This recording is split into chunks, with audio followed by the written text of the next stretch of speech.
This is chapter 2, human settlement. We have done one session of this chapter in which I explain you about the differences of rural and urban settlement. Today we will briefly describe the pattern of rural settlement. Very first, rural settlement includes the villages and hamlets.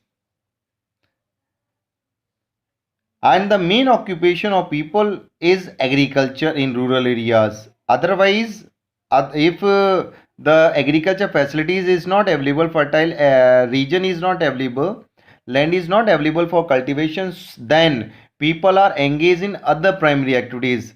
For example, if they are living in coastal areas, they are engaged in fishing because water is available here easily for fishing. And in urban rural areas, people have direct contact with nature. They are directly related to the land. Most of the activities, most of the human occupation is related to the land. In forested areas, people are engaged in forestry, food gathering, lumbering, etc. Then the size of rural settlement is relatively small compared to urban settlements.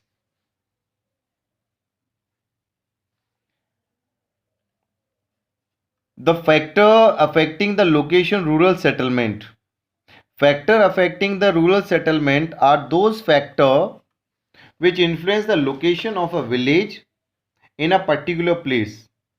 In this factor, one of the most important factor is water supply. As you know, water is the one of the very primary need of human being.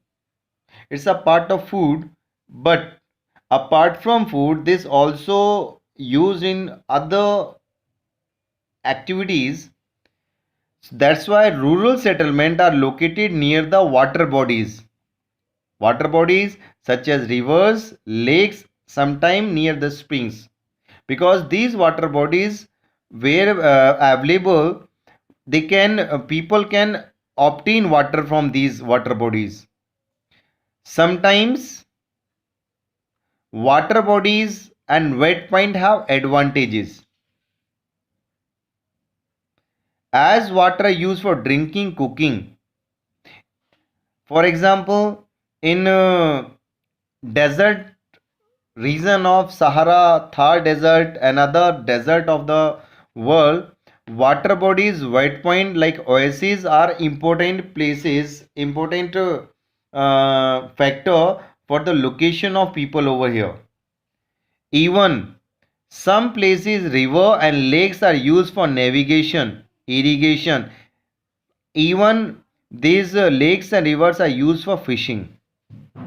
So this way, water bodies, water supply helps in the location of settlement in rural areas. Second factor is land. Very obvious, people settle near the fertile land where land is available for the agriculture, and the fertility of the land is a determinant factor for the location of people. For example, in Europe, villages grow up near the rolling countryside, and these rolling countryside avoid the swamps and low lying land because in the hills of mountains where swamps are very much due to the availability of and standing water over here. That's why people avoid that place and like to stay here. They prefer these rolling countryside in European part. Another example is of Southeast Asia. In Southeast Asia, people choose to live lying live low lying river valleys and the coastal plains. These areas are very much suitable for rice cultivation. And sometimes people in these regions prefer to choose some disadvantageous site. In Southeast Asia, these coastal plains and low-lying river valleys are not suitable for living, but still people are living here because they practice rice cultivation, that is their main occupation. Because in South Asian part, these deltas, the coastal plains have ample water for the cultivation of rice. Second factor is upland. Upland means an uplifted part from its surrounding, and these upland play a very important role in flood prone areas. For example, in flood prone areas, such a place which is uplifted from surrounding is chosen by the people to avoid flooding. In low-lying river basin like northern plains of India, people prefer dry points like levees and river traces. These levees and river traces in the both side of river are such a dry point where people settle over there, and many villages have grown up in these levees and traces. Many villages have been developed, have been established in the levees of Yamuna, Ganga and other rivers, because these levees avoid the flooding. On other hand, in tropical region, people build their houses in stilt. Very fine example is in Assam, the Brahmaputra plain, which is very flood prone. In Assam, people build their houses on the stilt because due to the stilt, water do not flood in their houses, right? So this way upland is playing very important role. Another factor is building material. Building material means the material which is used for the building of houses. The availability of building material like wood, stone are advantageous for any village, and the building material play a very important role in the construction of houses. Example, early villages built in forest. In forest is wood was easily available. That's why people would have been established and settle in the village in their villages near the forest areas. In China's lowest plains,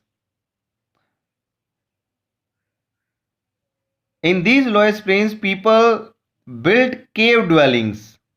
People have constructed caves in lowest plains and they are living in these caves.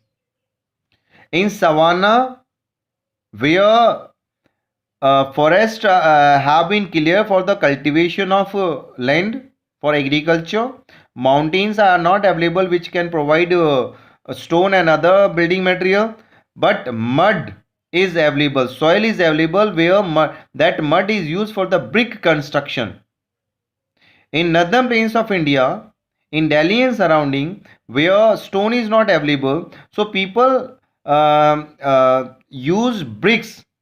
They purchase the bricks from the brick kilns and construct their houses. In polar regions, where snow is very much available, so people construct igloos. Igloos are the snow houses which are made by Eskimos. Eskimos, the people who live in polar area, these Eskimo construct igloos with the help of snow. So this way these building material are playing very important role in the construction of houses and for the location of villages. Defense have been very important since the ages, because people prefer to stay at that place which is safe, and this safety can be from the robbers, can be from the wild animals or the natural disaster. And this is the reason most of the villages are built at a defensive site. This is defensive site may be from the natural disaster robbers like defensive hills and islands. These defensive hills and islands have been very important since the medieval period. In medieval period in Rajasthan, most of the villages and these forts have been established and constructed near the hills.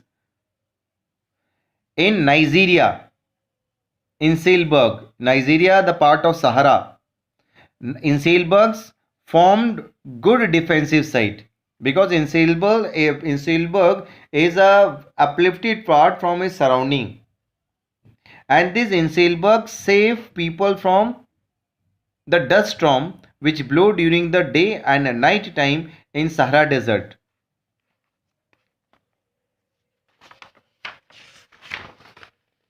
Another factor is the planning. Sometimes some villages are not established due to the defense and due to the other facilities. Some villages are very plain settlement. These villages are constructed by the government. For example, scheme of villagization in Ethiopia, in Gandhi Indira Gandhi Canal area in Rajasthan, command area have been developed where villages have been established near the command area. These are away from the canal. And another example is Tihiri village, that is established and planned by the government of India after the construction of Tihiri Dam over the Ganga River. Right?